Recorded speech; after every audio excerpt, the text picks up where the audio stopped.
अब आइए बिला किसी तमीद और ताखिर के अपने असल मकसद की तरफ लौटते हैं। उनके बाद इंशाअल्लाह शोरा से फिर बाद में आपकी मुलाकात कराएंगे। मैं बड़े अदब के साथ जनाब हजरत मौलाना मुफ्ती मोहम्मद मुख्तार अली साहब कासमी घर मोहना से गुजारिश कर रहा हूँ हजरत तशरीफ लाए और अपनी तकरीर से हम सामईन को नवाजें। बिस्मिल्लाहिर्रहमानिर्रहीम। अल्हम्दुलिल्लाहि वलिही वस्सलातु अला अहलिहा अम्मा बाद। क़ाल अल्लाहु तबारक व तआला फ़िल क़ुरानिल मजीद अऊज़ु बिल्लाहि मिनश शैतानिर रजीम बिस्मिल्लाहिर रहमानिर रहीम। इक़रा बिस्मि रब्बिकल लज़ी ख़लक़ ख़लक़ल इंसान मिन अलक़। वक़ाल नबी सल्लल्लाहु अलैहि वसल्लम बुइस्तु अना मुअल्लिमन लिउतम्मिम मकारिमल अख़लाक़। सदक़ल्लाहुल अज़ीम व सदक़ रसूलुहुन नबियुल करीम व नहनु अला ज़ालिका लमिनश शाहिदीन व शाकिरीन वल्हम्दुलिल्लाहि रब्बिल आलमीन। अक़ल है तेरी सपर, इश्क़ है शमशीर तेरी, मेरे दरवेश खिलाफत है जहांगीर तेरी। माँ से वल्लाह के लिए आग है तकबीर तेरी, तू मुसलमान है तो तदबीर है तकदीर तेरी। कि मोहम्मद से वफा तूने तो हम तेरे हैं, ये जहाँ चीज़ है क्या लौह कलम तेरे हैं। हज़रात मुअज़्ज़ज़ सामईन, अभी आप मदरसा हिदायतुल इस्लाम के बच्चों और बच्चियों की तरफ से तालीमी, तकरीरी और सकाफ़ती प्रोग्राम देख रहे थे और आप महजूज हो रहे थे। माशाअल्लाह बच्चों और बच्चियों की तरफ से पेश किया जाने वाला प्रोग्राम और उनकी तरफ से सकाफ़ती प्रोग्राम जो हमारे और आपके सामने पेश किया गया है, उसको देखने के बाद अंदाज़ा लगा कि बच्चों ने काफ़ी मेहनतें की हैं और असातिज़ा किराम ने उनके ऊपर बहुत ज़्यादा जाफ़शानी के साथ मेहनत की हैं। उनको संवारने में, उनको मुहज़्ज़ब बनाने में, उनके अंदर ख़ाबिदा सलाहियतों को उजागर करने में असातिज़ा की खिदमात खुली तौर पर नज़र आई। मुबारकबादी के काबिल हैं असातिज़ा किराम और मदरसा हिदायतुल इस्लाम के मुआविनीन, मुंतज़मीन। अल्लाह रब्बुल इज़्ज़त से दुआ है कि अल्लाह पाक मदरसा के कारकुनान को, असातिज़ा किराम को, मुआविनीन को और ज़्यादा से ज़्यादा मुनहमिक होकर दिल जमी के साथ, खुलूस लिल्लाहियत के साथ मेहनत करने की तौफ़ीक़ अता फ़रमाए। मोहतरम, आप जानते हैं कि आज के प्रोग्राम से हमें ये सबक मिल रहा है और ये पैगाम हमारे अंदर आता है कि हमारे मुआशरे में जो जहालत पाई जाती है, हमारे मुआशरे में जो नाखानदगी पाई जा रही है, तालीमी लाइन से जो हम पिछड़ापन के शिकार हैं, इन जहालतों, नाखानदगी और पिछड़ापन जैसे माहौल को दूर करने के लिए और इसके अंदर रोशनी का चिराग जलाने के लिए मदारिस इस्लामिया और मकातिब दीनिया की अहमियत बहुत ज़्यादा है। इन मदरसों के ज़रिए से और मकतबों के ज़रिए से जहालत का किला कमा होता है और जहालत ख़त्म होती है, इल्म की रोशनी फैलती है और इल्म का नूर फैलता है। दोस्तों,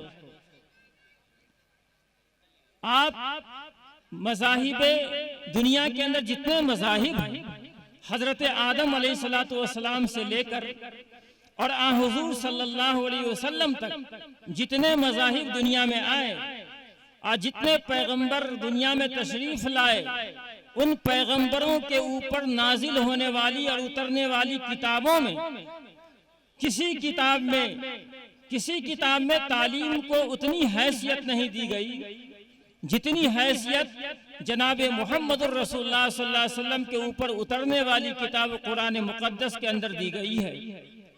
अल्लाह के नबी सल्लल्लाहु अलैहि वसल्लम पर उतरने वाली किताब कुरान मुक़द्दस में सबसे पहला लफ्ज जो हुज़ूर सल्लल्लाहु अलैहि वसल्लम के ऊपर नाजिल होता है गारे हिरा में, जबकि आपकी उम्र 40 साल हो चुकी है। मक्का जैसी सरजमीन पे लिखने पढ़ने का रवाज नहीं रहता है। मुअर्रिखीन लिखते हैं कि मक्का जैसे शहर में जहां आबादी कसीर थी, लेकिन उसमें भी गिने चुने लोग लिखना पढ़ना जानते थे। पढ़ने लिखने के लिए न किसी मकतब का निज़ाम था, न किसी मदरसा का निज़ाम था, न कोई तालीम गाहें थी, बल्कि लोग सफर के दौरान तिजारत करने के लिए जो उनका सफर हुआ करता था, सफर के दौरान वो लोगों से मिलने जुलने की वजह से कुछ लिखना पढ़ना जान गए थे। वही लोग लिखना पढ़ना जानते थे, वरना लिखने पढ़ने का मक्का जैसे सरजमीन पर कोई रवाज नहीं था। 40 साल की जब आपकी उम्र हो चुकी है, आप गारे हिरा में अल्लाह रब्बुल इज्जत से लौ लगाए हुए हैं कि अचानक आपके सामने एक शख्स नमूदार होता है और आपसे कहता है इक़रा या मोहम्मद, ऐ मोहम्मद सल्लल्लाहु अलैहि वसल्लम आप पढ़िए। अल्लाह के नबी सल्लल्लाहु अलैहि वसल्लम फरमाते हैं अना लैसा बेकारी, मैं पढ़ा हुआ नहीं हूँ। 40 साल की उम्र में आपको कहा जा रहा है पढ़िए, आप बरजस्तगी के साथ जवाब दे रहे हैं अना लैसा बेकारी, मैं पढ़ा हुआ नहीं हूँ। वो नमूदार होने वाला शख्स आपको अपने सीने से लगाता है और जोर से दबाता है और फिर कहता है इक़रा या मोहम्मद, ऐ मोहम्मद आप पढ़िए। आपका फिर यही जवाब था कि मैं पढ़ा हुआ नहीं हूँ। तीसरी दफा आपको फिर दबाता है और जोर से दबाता है। अल्लाह के नबी सल्लल्लाहु अलैहि वसल्लम फरमाते हैं कि तीसरी दफा इतना जोर से दबाया कि लगा जैसे मेरे सीने के अंदर एक बोझ सी आ गई और एक वजन सा महसूस होने लगा। और उसके बाद उसने कहा इक़रा या मोहम्मद, ऐ मोहम्मद पढ़िए। मैंने कहा मैं क्या पढ़ूं? तो उसने कहा इक़रा बिस्मि रब्बिकल लज़ी खलक़ खलक़ल इंसान मिन अलक़। ये आयत सबसे पहली है जो जनाब मुहम्मदुर रसूलुल्लाह सल्लल्लाहु अलैहि वसल्लम पर नाजिल हुई है। इस आयत करीमा में सबसे पहला लफ्ज है इक़रा, पढ़िए। ऐ मोहम्मद सल्लल्लाहु अलैहि वसल्लम पढ़िए। अल्लाह के नबी सल्लल्लाहु अलैहि वसल्लम को पढ़ने के लिए कहा जा रहा है, इसलिए कि आप पहले से पढ़े हुए नहीं हैं। पता ये चला कि हुज़ूर सल्लल्लाहु अलैहि वसल्लम के ऊपर जो शरीयत नाजिल होने वाली है, जो कुरान आप पर उतर रहा है, जो शरीयत आपको सौंपी जा रही है, जो दीन आपको दिया जा रहा है, वो दीन जो उस दीन के अंदर लिखने पढ़ने की अहमियत है, पढ़ने वाली किताब आपको दी जा रही है। और ऐसी किताब दी जा रही है जिसके पढ़ने पर अल्लाह रब्बुल इज्जत की तरफ से अज्र और नेकियों के अंबार हैं। दोस्तों बुजुर्गों, और अल्लाह रब्बुल इज्जत ने जो किताब आप पर नाजिल फरमाई है, उस किताब मुक़द्दस का नाम भी अल्लाह रब्बुल इज्जत ने क्या रखा? कुरान रखा, जो इसी क़रा से मुश्तक बना हुआ ये लफ्ज है, यानी पढ़ी जाने वाली किताब। कहना यह है कि आप सल्लल्लाहु अलैहि वसल्लम के ऊपर नाजिल होने वाली किताब में सबसे पहला लफ्ज जो आप पर उतरा वो इक़रा, पढ़िए ऐ मोहम्मद सल्लल्लाहु अलैहि वसल्लम। इससे पता ये चला कि ये उम्मत आगे बढ़ेगी उसी वक्त जब ये पढ़ेगी। जब पढ़ेगी तो ये उम्मत आगे बढ़ेगी। जब पढ़ेगा मुसलमान तो आगे बढ़ेगा।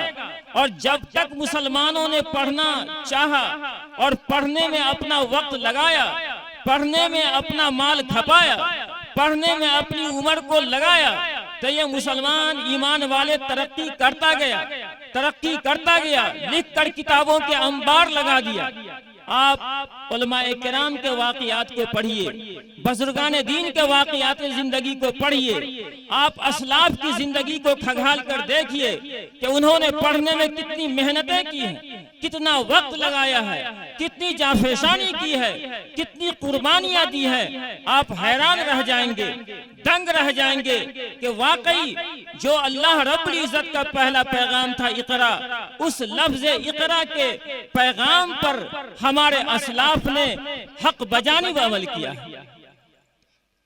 लेकिन दोस्तों बुजुर्गों, हमारे अंदर पसमुर्दगी छा गई है। मदारिस का जाल तो फैला हुआ है, लेकिन पढ़ने लिखने का सही निजाम नहीं मिलता है। मदारिस में असातिज़ा भरे हुए हैं, लेकिन वो असातिज़ा जो अपना वक्त ईमानदारी के साथ, मेहनत के साथ, जाफेशानी के साथ और कमा हक़्क़हू दे सके, ऐसे असातिज़ा अब भी मुश्किल से मिलते हैं। दोस्तों बुजुर्ग, जिस मदरसा को अच्छे मेहनती उस्ताद मिल जाए, बासलाहियत उस्ताद मिल जाए, ईमानदार उस्ताद मिल जाए, तो उस मदरसा को आगे बढ़ने में, उस मदरसा को तरक्की करने में देर नहीं लगेगी। वो मदरसा तरक्की कर जाएगा, आगे बढ़ जाएगा, मकतब से यूनिवर्सिटी की शक्ल इख्तियार कर लेगा। शर्त है कि मदरसा में पढ़ाने वाले असातिज़ा ईमानदार हो, बासलाहियत हो, मेहनती हो, लगन के साथ पढ़ाते हो और अपने मातहत बच्चों के साथ मुशफ़िक़ाना ताल्लुक़ रखते हो और शफ़क़त के साथ पढ़ाते हो। उस मदरसा को तरक्की करने में कोई वक्त और कोई टाइम नहीं लग सकता है। दोस्तों बुजुर्गों, जरूरत इस बात की है कि हम अपने मदारिस के अंदर अच्छे असातिज़ा को रखने की कोशिश करें। जो अच्छे असातिज़ा हैं, जो मेहनती असातिज़ा हैं, जो पढ़ाने में वक्त देते हैं, ईमानदारी के साथ पढ़ाते हैं, ऐसे असातिज़ा की हौसला अफजाई की जाए, उनको मुनासिब तनख्वाहें दी जाए, उनकी इज्जत और तकरीम का मामला उनके साथ किया जाए, उनके हौसले को आगे बढ़ाया जाए, उनकी जरूरियात जिंदगी का ख्याल रख करके उनके साथ मामलात किया जाए। लेकिन हमारे मुआशरे में, हमारे मदारिस के अरकान के अंदर दोस्तों ऐसी बेदारी देखने को नहीं मिलती है, जिसकी वजह से तनख्वाह के किल्लत की वजह से अच्छे असातिज़ा मदारिस को छोड़कर और दिगर कामों में लगकर अपना वक्त जो है खपा रहे हैं, जिसका नतीजा है कि अच्छे असातिज़ा से मदारिस महरूम होते चले जा रहे हैं। क्या ये हकीकत नहीं है? यकीनन ये हकीकत है। जरूरत इस बात की है कि मदारिस के अंदर पढ़ाने के लिए एक सही निजाम बनाया जाए। आप असलाफ की जिंदगी को पढ़िए। दोस्तों बुजुर्गों, आप जानते हैं कि जिस तालीम को हम हासिल करते हैं और जिस तालीम के अंदर अल्लाह रब्बुल इज्जत ने हमारी जिंदगी रखा, तालीम हमारी हकीकत जिंदगी है, हकीकी जिंदगी है। जिसके अंदर तालीम नहीं है, जिस मुआशरे में तालीम नहीं है, जिस मुआशरे में शिक्षा और एजुकेशन नहीं है, हकीकत में वो मुआशरा मुर्दा मुआशरा है। हकीकत में वो समाज मुर्दा समाज है। उस समाज के अंदर बेदारी नहीं है, उस समाज के अंदर जान नहीं है। तालीम से जिंदगी आती है, तालीम से जिंदगी बनती है, तालीम से इंसान का मुआशरा बनता है, सोसाइटी बनती है, तहजीब व तमद्दुन बनता है। दोस्तों बुजुर्गों, इसलिए तालीम पर हमको हद से ज्यादा जोर देना चाहिए और अपना वक्त लगाना चाहिए, माल खर्च करना चाहिए। लेकिन हम चाहते हैं और हम सोचते हैं कि तालीम बगैर मेहनत के, बगैर खर्च के, बगैर वक्त लगाए हुए हमको फौरन हासिल हो जाए और बगैर मेहनत के हम तालीम हासिल करके आलिम बन जाना चाहते हैं, मौलवी बन जाना चाहते हैं, मुदर्रिस बन जाना चाहते हैं। ये ऐसा हरगिज नहीं हो सकता है। इमाम शाफी रहमतुल्लाह अलैह ने फरमाया, अखीलन तनालुल इल्म इल्ला बिसित्ततिन, अखीलन तनालुल इल्म इल्ला बिसित्ततिन, सउनब्बियुका अन मजमूअहा बिबयानी, ज़काउ व हिर्सु व इज्तिहादु व बुलगतुन व इरशादु उस्ताज़ी व तूलु ज़मानी। इमाम शाफी रहमतुल्लाह अलैह फरमाते हैं कि मेरे भाई, तुम इल्म को हरगिज नहीं हासिल कर सकते हो जब तक कि तुम्हारे अंदर 6 चीजें ना आ जाएं, और 6 बातें जब तक तुम्हारे अंदर ना पाई जाएं, तुम इल्म को हासिल नहीं कर सकते। ज़ुकाउ व हिर्सु व इज्तिहादु व बुलगतुन व इरशादु उस्ताज़ी व तूलु ज़मानी। ज़हानत होनी चाहिए, जहन मजबूत होना चाहिए, हिर्स होना चाहिए, तालिब इल्म के अंदर लालच और हिर्स होना चाहिए कि मैंने एक वर्क पढ़ लिया है, दूसरा वर्क भी पढ़ लेता हूँ। मैंने एक किताब पढ़ लिया है, दूसरी किताब और पढ़ लेता हूँ। मैंने 2 किताबें पढ़ ली है, 4 किताब और पढ़ लेता हूँ। पढ़ने में इतना हरीस होना चाहिए, लालची होना चाहिए कि पढ़ने से उसकी तबीयत कभी आसूदा न हो। ज़ुकाऊ व हिर्सू व इज्तिहादुन, और मेहनती होना चाहिए। बगैर मेहनत किए हुए इल्म नहीं आता है दोस्तों बुजुर्गों। ज़ुकाऊ व हिर्सू व इज्तिहादु व बुलगतुन, और उस्ताद तक पहुंच होना चाहिए। उस्ताद तक पहुंच होनी चाहिए और कुर्बत होनी चाहिए। उस्ताद के करीब में रह कर के तालीम हासिल करना चाहिए। वह इरशाद उस्ताजी व तूलो ज़मानी, और साथ साथ उस्ताद की रहनुमाई होनी चाहिए कि पढ़ने में अपने आप को उस्ताद ना समझ ले, बल्कि पढ़ने में उस्ताद का मोहताज बनकर पढ़े। जहां अटके, जहां जरूरत महसूस करे, फौरन अपने असातिज़ा से राबता कायम करके रहनुमाई हासिल करे। ये चीज होनी चाहिए तालीम हासिल करने के लिए। वतूलो ज़मानी, और लंबा जमाना लगाना चाहिए।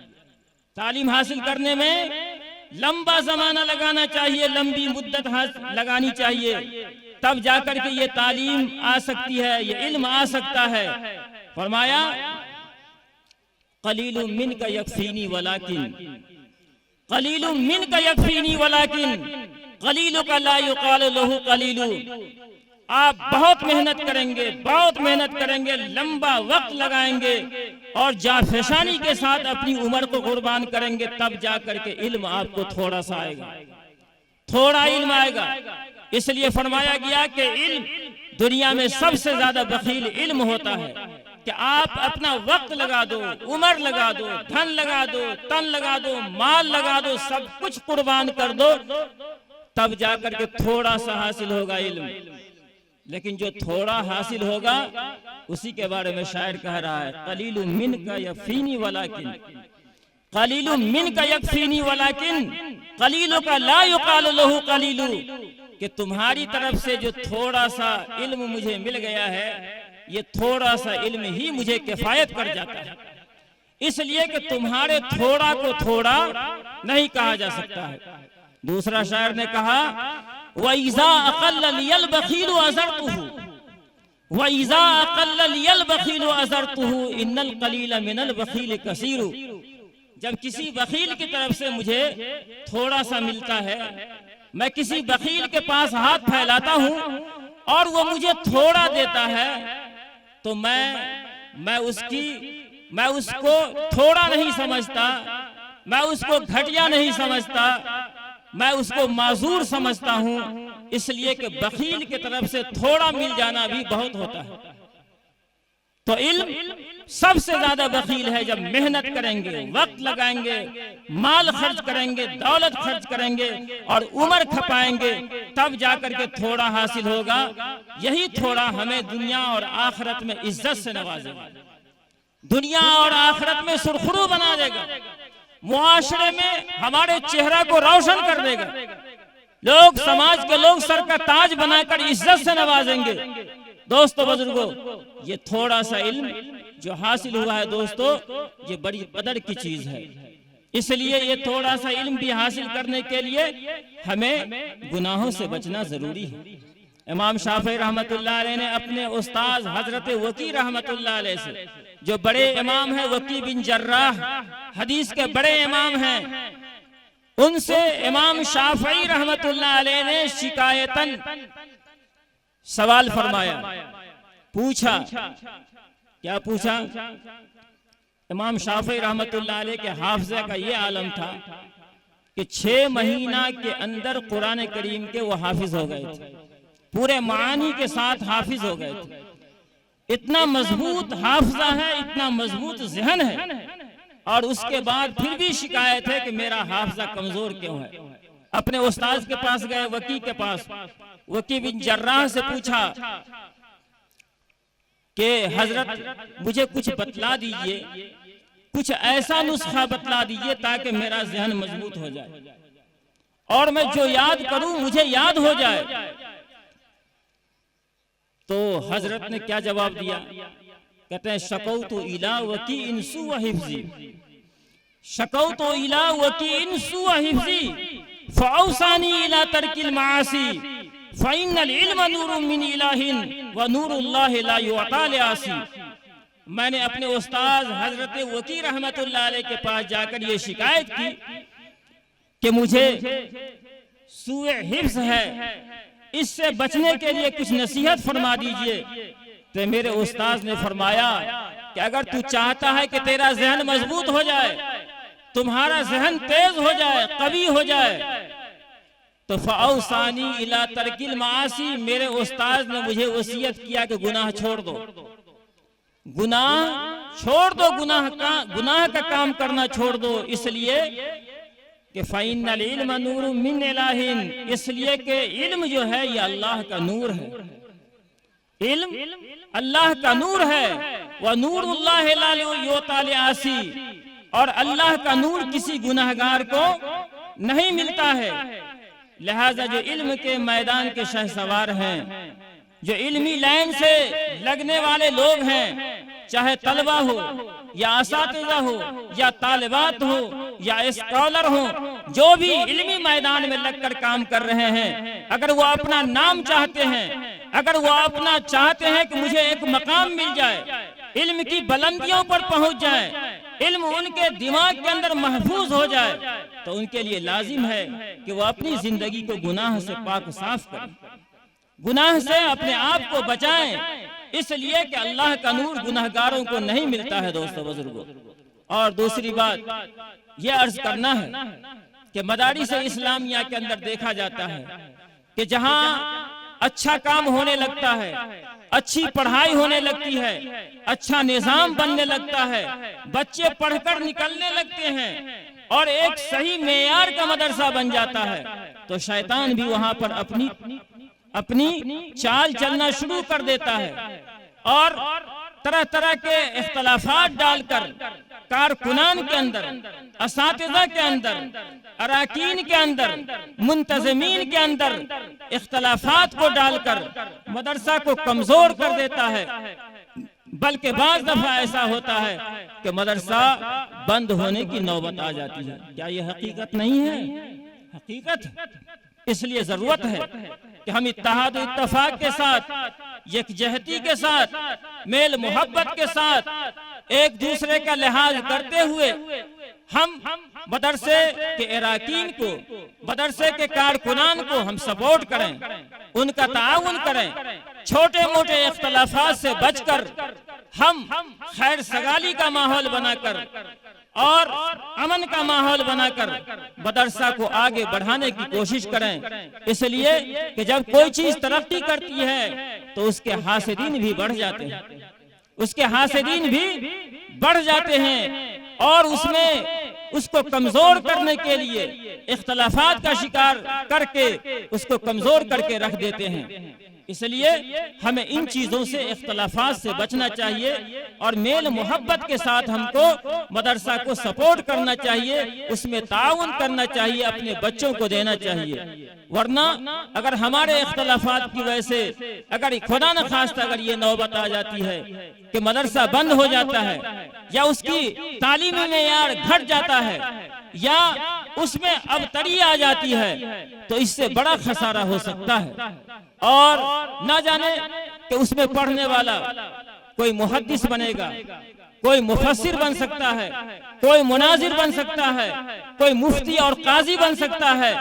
हमारे इख्तलाफ की वजह से अगर वो मदरसा बंद हो जाता है तो वो ना मुहद्दिस बन पाएगा, ना मुफस्सिर बन पाएगा, ना मुस्लिह बन पाएगा, ना उस मदरसा से कोई और जो है अच्छा आदमी निकल सकेगा। तो बतलाइए कितना बड़ा ये कौम का खसारा होगा। इसलिए छोटे मोटे इख्तलाफात से बचकर हमें हर हाल में अपने मदारिस इस्लामिया को सपोर्ट करना चाहिए और उनका ताउन करना चाहिए। आप जानते हैं बहुत जब निजामुल मलिक तूसी ने एक मदरसा निजामिया कायम फरमाया था और उन्होंने, उस बादशाह ने मदरसा निजामिया के लिए सालाना 1 लाख अशरफियां तय कर दिया था। सालाना 1 लाख अशरफी उस मदरसा के लिए तय फरमा दिया था और हर साल 1 लाख अशरफियां वह दिया करता था। सारे असातिज़ा को बादशाह के खजाने से तनख्वाह मिला करती थी। मदरसा काफी तरक्की करता गया, बहुत नाम फैल गया, शोहरत हो गई, दूर दूर से बच्चे उस मदरसा में आकर तालीम हासिल करने लगे। लेकिन कुछ हासिदीन भी मदारिस उस मदरसा के पैदा हो गए, जो जाकर के बादशाह के कान में ये बात डालने लग गए कि बादशाह सलामत, आप जो मदरसा चला रहे हैं और जिस मदरसा को आप सालाना लाखों रुपया आप वजीफा देते हैं, ग्रांट देते हैं, उस मदरसा से कोई अच्छे लोग पढ़कर नहीं निकल रहे हैं, सब दुनियादार निकल रहे हैं, दुनिया कमाने वाले निकल रहे हैं, कोई अल्लाह को राजी करने वाले और अल्लाह का खुश करने वाला काम करने वाला बनकर निकलने वाला नहीं है। बादशाह सुनता रहा।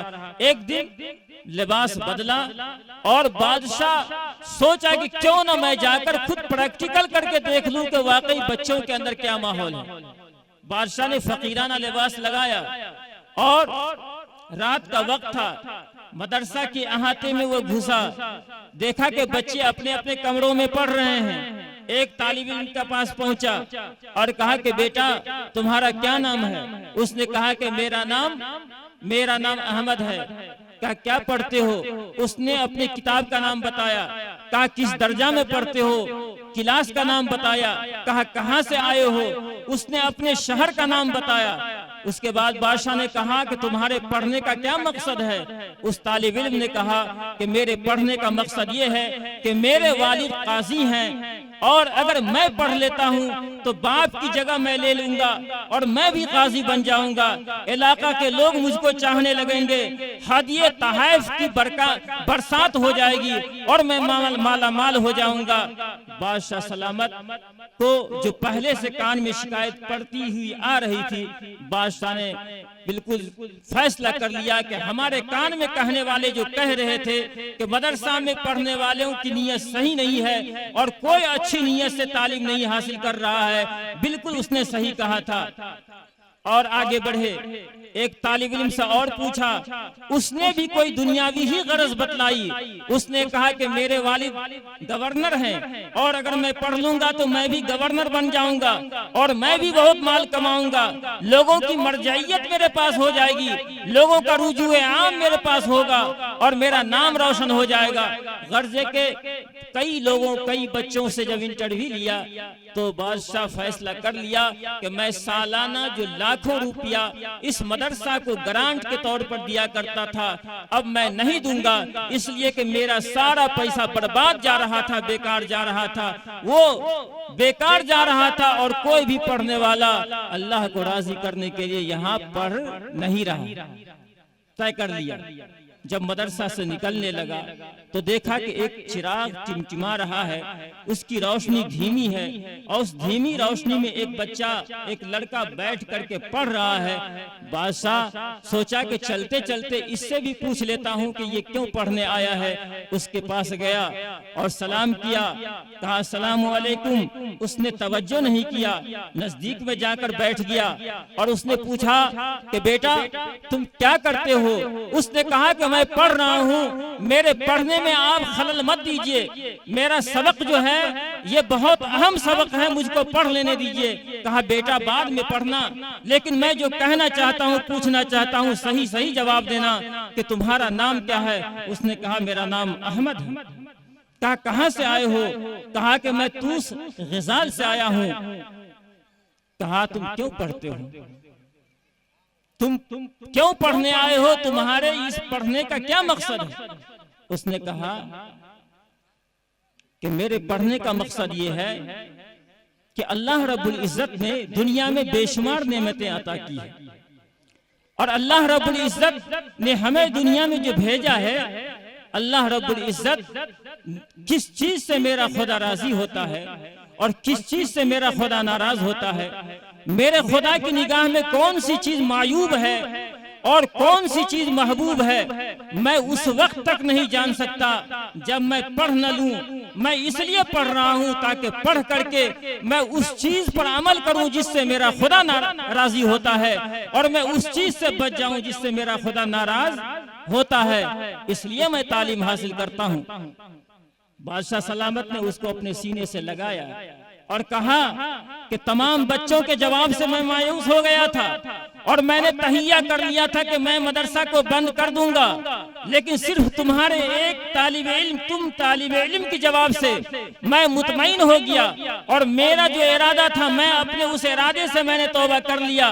मैं अब मदरसा को बंद नहीं करूंगा, बल्कि जितना मैं ग्रांट देता था, जितना मैं सालाना वजीफा देता था, मैं उसमें बढ़ा कर दे दूंगा, इसलिए कि तुम्हें अगर तुम्हारी वजह से, अगर तुम्हारी नीयत सही है तो मैं ये समझूंगा कि मेरा दिया हुआ कोई भी चीज जाये नहीं हो रही है। आप जानते हैं उस एक तालिब इल्म की वजह से उस मदरसा निजामिया को बादशाह जो मुनहदिम करने और बंद करने के लिए चला था और बंद नहीं किया, जानते हैं वो कौन सा तालिब इल्म था? ये वही तालिब इल्म था जिसको आज पूरी दुनिया इमाम गजाली रहमतुल्लाह अलैह के नाम से याद करती है, जिसने सैकड़ों ऐसी किताबें लिखी। उन्होंने अहया उलूम जैसी किताब लिखी कि जिस किताब को ना जाने हजारों नहीं लाखों इंसानों ने पढ़कर अपनी जिंदगी की राह मुतय्यन की और जिनकी जिंदगी जो है जिंदगी ताबनाक हो गई। हजारों आदमी ने उस किताब को पढ़कर हिदायत हासिल कर ली। दोस्तों बुजुर्गों, तो अर्ज ये करना है कि अगर उस दिन बादशाह ने मदरसा को बंद कर दिया होता तो इस उम्मत को इमाम गजाली हरगिज नहीं मिलता। इसलिए जरूरत इस बात की है कि छोटा मोटा अगर इख्तलाफ हो तो हमको इख्तलाफ से बचकर हर हाल में मदरसा का ताउन करना चाहिए और यकजहती का सबूत देना चाहिए। अगर हम ऐसा करेंगे तो इंशाअल्लाह हमारा मदरसा भी मजबूत होगा और हमारे अंदर इत्तेहाद और इत्तफाक की कैफियत भी पैदा होगी। आप जानते हैं जहाँ इख्तलाफ होता है वहाँ रहमत उठ जाती है, वहाँ इंतशार हो जाता है, जहाँ वहाँ जहमत का नुज़ूल होता है, जहमत नाजिल होती है, मसाइब का नुज़ूल होता है, परेशानियां आती हैं, रहमत उठ जाती है। सहाबा किराम को अल्लाह के नबी सल्लल्लाहु अलैहि वसल्लम बतलाने के लिए रमजान के आखिर अशरे में निकले और फरमाया कि कल की रात बतलाऊंगा कि शबे कदर कौन सी रात होती है, रमजान की किस तारीख में शबे कदर आती है, बतलाऊंगा कल। जब कल आया हुजूर सल्लल्लाहु अलैहि वसल्लम बतलाने के लिए चले हैं, इशा की नमाज पढ़ करके सहाबा किराम बैठे हुए हैं इस इंतजार में कि अल्लाह के नबी सल्लल्लाहु अलैहि वसल्लम अपने हुजरे मुबारक से तशरीफ लाएंगे और आज बतलाएंगे कि शबे कदर कौन सी रात है, ताक रातों में से कौन सी रात में शबे कदर आती है। आज अल्लाह के नबी सल्लल्लाहु अलैहि वसल्लम बतलाएंगे। आप सल्लल्लाहु अलैहि वसल्लम को आने में ताखीर हो गई। इधर जो लोग मुंतजिर थे वह उलझ पड़े, आपस में उलझ गए, आपस में उलझ गए। किसी ने कुछ कहा, किसी ने कुछ कहा, आपस में सबकी राय मुख्तलिफ होने लगी और आवाजें बुलंद होने लग गई, इख्तिलाफ की कैफियत पैदा हो गई। अल्लाह के नबी सल्लल्लाहु अलैहि वसल्लम अपने हुजरे मुबारक से तशरीफ लाए और आप सल्लल्लाहु अलैहि वसल्लम ने तारीखी जुमला इरशाद फरमाया कि अल्लाह रब्बुल इज्जत ने मुझे शबे कदर की रात को मुतय्यन तौर पर बतला दिया था और उसका इल्म दे दिया था, लेकिन तुम लोगों के इख्तलाफात की वजह से और तुम लोगों के शोर शगब की वजह से अल्लाह रब्बुल इज्जत ने ये इल्म मुझसे ले लिया, ये इल्म मुझसे ले लिया और मेरे जहन से उठा दिया। जहाँ इख्तलाफ होता है, जहाँ इंतशार होता है, वहाँ से रहमत हट जाती है और वहाँ मसाइब और जहमतों का नुज़ूल होता है। इसलिए दोस्तों बुजुर्गों, अर्ज करना यह है, हमारे बहुत से अभी मुक़र्रिरीन हजरात हैं, अर्ज ये करना है कि आपका ये इदारा मदरसा हिदायतुल इस्लाम जो हाफिज कारी जनाब कलीमुल्लाह साहब की सरबराही में और एहतमाम में जो रवा दवा है और तरक्की के रास्ते पर गामजन है, जरूरत इस बात की है कि इस इदारा को मजबूत किया जाए, इनके हाथ को मजबूत किया जाए, माली एतबार से भी मजबूत किया जाए और कीमती रायों से नवाज कर भी इसको सपोर्ट किया जाए। इंशाअल्लाह हम लोग करेंगे। दुआ कीजिए अल्लाह रब्बुल इज्जत हमें और आपको और तमाम मुसलमानों को इल्म से मोहब्बत रखने और इल्म दीन से मोहब्बत रखने और जो मदारिस दीनी खिदमत अंजाम दे रहे हैं उन मदारिस को ताउन दे रहे हैं और सपोर्ट करने की तौफीक अता फरमाए। व आखिरु दावाना अनिल हम्दुलिल्लाहि रब्बिल आलमीन।